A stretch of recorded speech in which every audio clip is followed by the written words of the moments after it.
Aleyküm. Men Toshkent Geometrik universiteti 3-bosqich talabasi Yo'lboshi Bobur. Mening mavzum neftni atmosfera bosimi ostida haydash. Qurilmaga keladigan bo'lsak, birinchi isitgich neft isitgichdan kirib neft qizdiriladi. Atmosfera bosimi asosiy ajratuv qurilma qizdirilgan neft bu yerda fraksiyalarga ajraladi. Issiqlik almashtirgichlarda energiya tejamkorligi uchun issiqlik almashinuvi bo'ladi.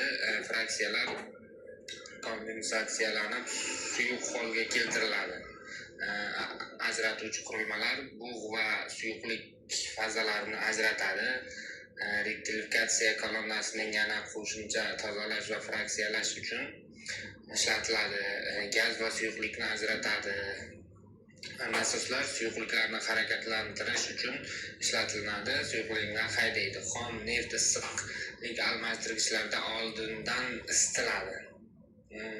Pechda yuqori haroratgacha qizdiriladi. Atmosfera destillash kolonnasiga yuboriladi. Bu yerda komponentlarga ajratiladi. Gaz, benzin, kerosin, dizel va og'ir fraksiyalarga ajraladi.